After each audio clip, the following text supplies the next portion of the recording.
Nous allons vous présenter l'histoire de Dumbo. Flap, flap, les cigognes agitent leurs ailes blanches dans les airs.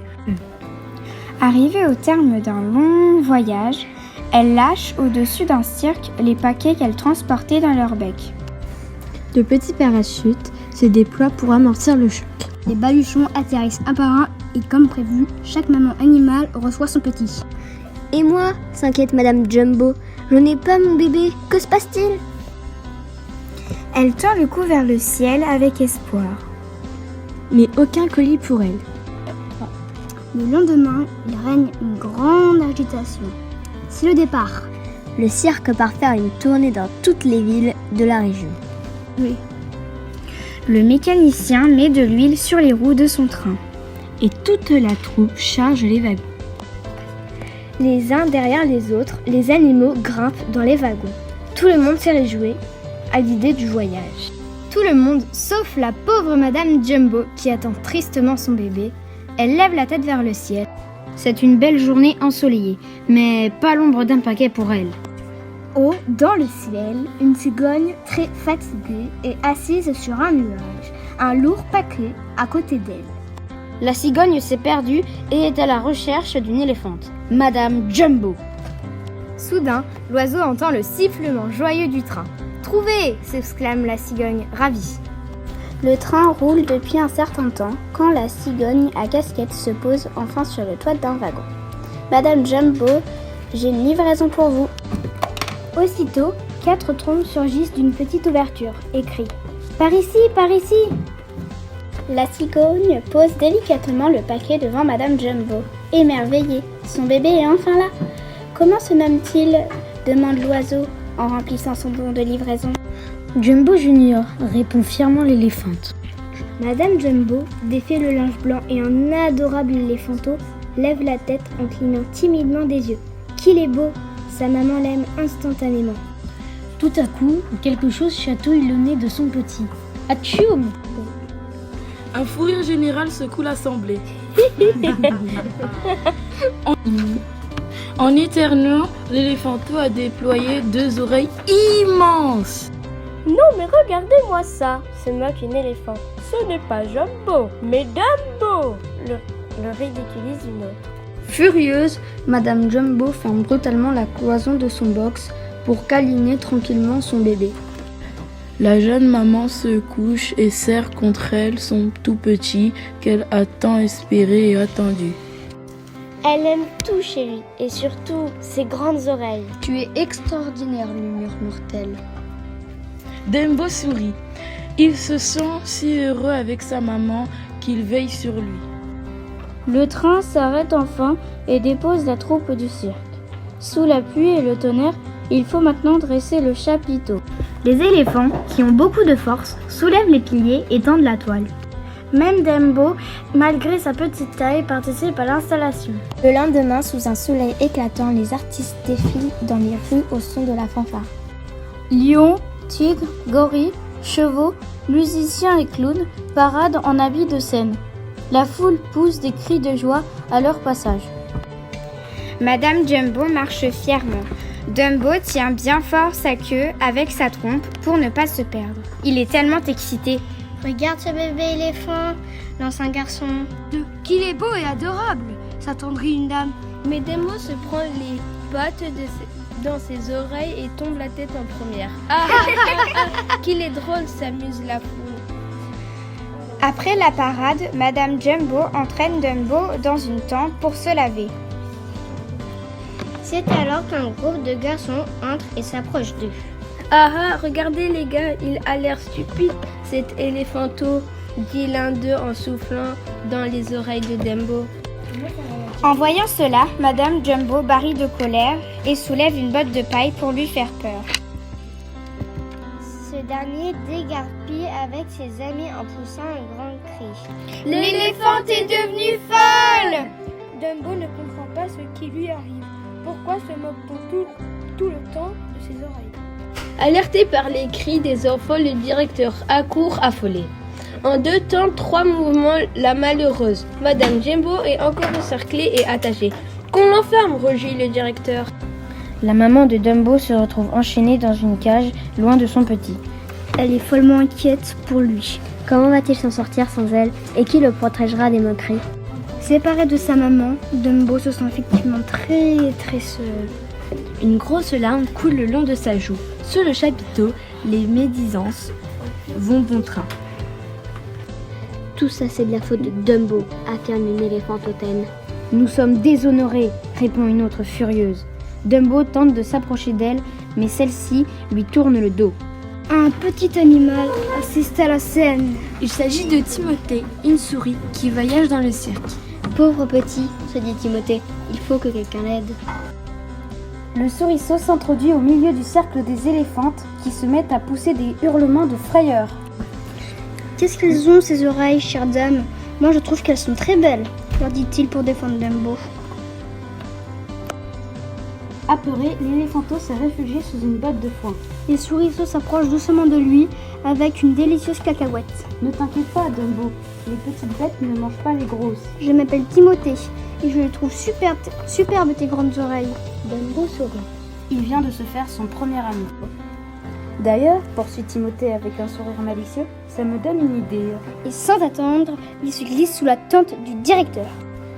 Ce dernier est en train d'exposer à son régisseur un nouveau numéro. La pyramide d'éléphants! Fabuleux! Il nous reste juste à trouver la vedette de ce numéro. Une fois le directeur endormi, Timothée se cache sous le drap pour lui souffler son idée à l'oreille. Vous avez une vedette parmi les éléphants? C'est Dumbo! Le directeur se réveille en sursaut et s'écrie. Ça y est, j'ai une idée! Dumbo fera parfaitement l'affaire. Le lendemain, les éléphantes sont rassemblées autour de leur maître et l'écoutent attentivement développer son projet. C'est le succès assuré! Affirme-t-il, sûr de lui. Vous allez devenir célèbre! Le jour de la représentation, les éléphants s'écrasent les unes les autres pour former la pyramide. Il faudrait vous mettre au régime, ma chère. Vous êtes vraiment lourde, se plaint l'éléphant du dessous.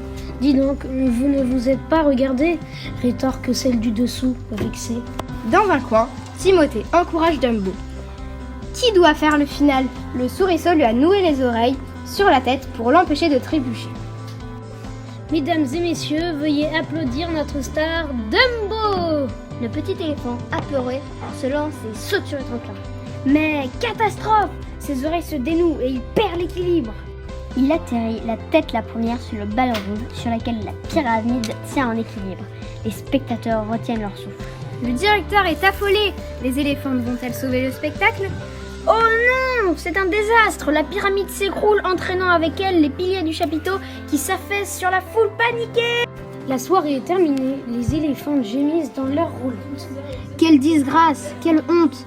Nous n'avons jamais été autant humiliés, se plaint l'une d'entre elles en levant sa trompe blessée. Ce maladroit de Dumbo nous a ridiculisés.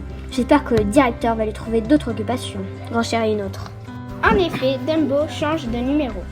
Une fois le chapiteau reconstruit, le directeur a décidé d'employer Dumbo dans un numéro de clown. L'éléphanto est terrorisé. Il se trouve au dernier étage d'une maison en flammes. Une dizaine de mètres plus bas, les faux pompiers arrivent avec leur camion. Sous les éclats de rire du public, un des clowns monte sur une échelle et lance un seau d'eau à la figure de Dumbo. Le pauvre sait que le moment le plus terrifiant du numéro va bientôt arriver. Dégoulinant d'eau, il jette un œil effrayé vers le public, puis vers le bas et se met à trembler. Au pied de la maison en feu, les clowns présentent une toile tendue et encourageant Dumbo à sauter. Rassemblant tout son courage, celui-ci se lança dans le vide et pour le plus grand plaisir du public, la toile se perce. Et le pauvre éléphanto finit sa chute dans une bassine de crème, l'air déconfit. Timothée, qui attendait son ami dehors, l'aide gentiment à se débarbouiller et tente de lui apporter du réconfort. Tu verras, les choses vont changer. Tu ne feras pas ce numéro toute ta vie. Allez, suis-moi, j'ai une surprise pour toi. Timothée a trouvé la cage où enfermer Madame Jumbo. Je sais où est ta maman, Dumbo. Tandis que les clowns fêtent leur succès au loin, Dumbo se réconforte près de sa maman. Madame Jumbo sort sa trompe à travers les barreaux et berce doucement son fils qui s'endort. Dumbo fait un rêve merveilleux. Les éléphants roses sortent de sa trompe comme des bulles de chewing-gum. et s'envole avec légèreté dans les airs. À son réveil, Dumbo raconte les éléphants volants à Timothée. Tu es un génie, s'écrie la souris. Le lendemain matin, Timothée ne cesse de penser au rêve de Dumbo. Et si son ami utilisait ses oreilles pour voler comme un oiseau? Ses oreilles sont si grandes qu'il pourrait les utiliser comme elles. Dumbo n'est pas très rassuré, mais il fait confiance en Timothée. Il est d'accord pour s'entraîner. Le soir de la représentation, Dumbo est à son poste pour le numéro avec les clowns. Ces derniers lui font signe de sauter du haut de la maison en feu. Mais cette fois-ci, Dumbo n'a pas l'intention de se laisser tomber. Timothée est là pour l'encourager. Allez Dumbo, tu peux le faire. Je t'ai donné une plume d'oiseau magique. Tu n'as qu'à la serrer très fort et tu t'envoleras comme un oiseau. La plume coincée dans sa trompe, Dumbo ouvre grand les yeux et se lança. Ça marche! Dumbo et Timothée s'envolent, c'est magique! Mais la petite plume glisse de sa trompe et Dumbo la perd en plein vol. Timothée, au secours! Crie le petit éléphant, paniqué. Sans la plume magique, je ne peux plus voler, nous allons tomber! Oublie cette plume, Dumbo! Tu peux voler sans elle, crie Timothée en voyant le sol se rapprocher dangereusement. Mais sans la plume, Dumbo perd ses moyens. Son ami tente de le rassurer. Cette plume n'était pas magique, je te le promets.